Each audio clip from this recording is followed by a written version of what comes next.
Yeah, beat your addiction, live free. Ralf Friedrichs is who you see. Listen in when you're feeling low. Take back your life, today's show. Beat your addiction, live free. Ralf Friedrichs is who you see. Listen in when you're feeling low. Take back your life, today's show. Stay positive, hope, and keep faith. Stand strong against any odds that you face. Put away the alcohol and the drugs. Fill your time with the things you love. Addiction is tough, but it's worth the work. Treat your body what it's worth. Spread positivity, inspire all. If we stand together, we will never fall. I help others see the other sides of life. A sober life, letting go of the strife. So give me a call, I can help. 1-844-4405-HELP. Homeless shelters, hospitals, jails, wherever you are. I am Ralf Friedrichs and I am here for you. 1-844-405-HELP.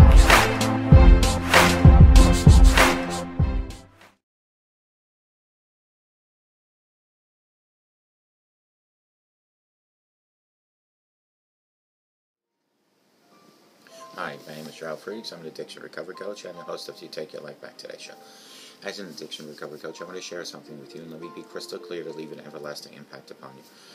Just imagine being buried alive. You're in a coffin, but you know you're not dead. You don't know how to get out of that coffin. You tried lifting the lid, but the enormous weight upon the lid prevents you from opening the lid. You then try to bang on the lid to maybe unsettle the dirt that's upon the lid, and maybe somebody might notice and start digging their way down to helping you. This is what it's like to find yourself at the lowest point of alcohol and drug addiction. You know you need help. You know you can't do it on your own. You don't know where to turn. In reality, there are probably people standing by your grave. You just don't know that. You just think you're going to die. Usually, though, people don't think about death when they're habitually abusing drugs and alcohol. In order to fear death, you have to be great at repressing the fear of death. I often ask you, my audience, did it ever cross your mind while you're abusing drugs and alcohol that you might just overdose and take something that God had given you called life? And if that's not bad enough, you'll take your life away from your mother, your father, your brother, your sister, your children, your grandchildren, your life. You're taking it away from them. With this, let me leave one last thought. Don't be like the person I just talked about that waited and waited and waited until it was too late. Instead of pick up the phone and call me at 844-405-HELP, and I promise you I will help you take your life back, for your life is gone. Folks, don't forget to take your slippers off at night and put them under your bed, not by the edge of your bed, but under your bed. And when you put them under your bed, you'll be forced in the morning to go drop down to your knees to retrieve those slippers because they're under your bed. When you're on your knees, there's no better time to start praying to God. Utilize this time for something I call knee-mail, K-N-E-mail. Knee-mail is when you speak to God directly. It's the time you ask God for guidance, direction, mercy, and forgiveness. It's the time when you thank God for having a home, family, food, health, and everything else that's good in your life. Utilize this time called knee-mail, K-N-E-mail. Knee-mail is your relationship between you and God each and every day. How do we unite people, folks? So many people want to know that. In your personal life or in your work, do you ever wonder how to bring people together? Maybe maybe it's not something you come across each and every day, but you are a citizen of this world, which means that if you come together with other fellow citizens of the world, we will all have a more united world, a more powerful, productive world, a more evolving world. Just imagine if our world were invaded by aliens. All of a sudden, all those things that matter to us now about differences, and people would just vanish. We would unite as a human race. Because I am a man does not mean that I can only be friends with a man or only have men in my life. Of course not, because if I'm an American, we're all Americans. Because if I am Jewish doesn't mean that I can only surround myself with Jewish people. No, I have a new friend who is a Muslim, and we find joy in coming together and seeing how our religions are actually similar and how we see eye to eye, even though in form we may look totally different. Coming together and bringing people together means meeting people where they are. This is what a therapist, a coach, is trained to do. We meet people where they are. You don't judge a person for being where they are. You simply get into the space of where they are and relate to them that point as best as you can. You don't ever know what it is like to be someone else's shoes. You can imagine, but you really don't know. But you can only take away that judgment and know that this is where they are. I am a big activist for people's rights, especially women's rights. How do I meet with someone who is, let's say, is sexist? Well, I try to get into their psyche and figure out how and why they got the way they are. Maybe this is something that has been rooted in them for generations, possibly by parents or grandparents, and has become part of their life, and they have become to believe that it's the true way of living. When you can meet someone where they are, then you have the most hope of transform and to make peace with and for them. To make peace is really what we want, all of us, don't we? I don't know anyone who wants to be at war. Even with people who are going to war claim that it is for the good of peace. All the different colors, genders, sexual orientations, religions, nationalities, and ages, they're all perfect as they are in this moment, where they are. If you can say that without judging and respect other people's differences, while at the same time finding your common humanity, you can recognize the contributions these differences make. If you were born as a man or a woman, they are two different genders. Is one better than the other? No, definitely not so. It means that they are different. They each have some different things to offer the world. They complement each other, and at the core, they both are the same. They are called humans. To unite people, to bring people together, to relate to people, you must meet them where they are and respect whatever they are and whoever they are, where they need to be at this moment.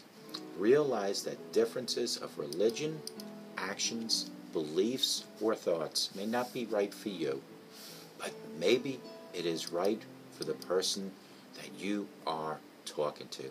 That person where he or she is might believe in their own religion, in their own actions, and their anything else, and it might not agree with you, but that's where they are. The next time you find yourself judging someone, putting someone down, or not knowing how to resolve the conflict, see if you can find the common humanity between the both of you, and see if you can find out if you could be where they are. Put yourself into someone's shoes that's going through hardships, that's going through marital issues, that's going through job issues. They are failing possibly right where they are. Put yourself where they are, and then say to yourself, would I act the same? Would I think the same if I was where they are? Number one reason or way to unite people together is to put yourself where they are, and it's to stop judging other people. When you judge, you have already pointed your finger at that person. And how do you think you and that person are going to unite with your judging attitude? Friends, it's so simple. Always put yourself in the situation of the person that you might be criticizing or the person you might be judging. Put yourself where they are. Give me a call at 844-405-HELP, and I promise you, I will not only help you take your life back, but I will never, ever judge you. I will put myself to where you are, and together we will unite. And may God bless you.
if God was really there? Did you feel all hope was gone, but in His time He came along and answered the prayer you thought was gone? There is no prayer too small, for God hears them all. The answer may not be just what you want, but He always knows what's right, even when we think it's wrong. Just remember, there is no prayer too small.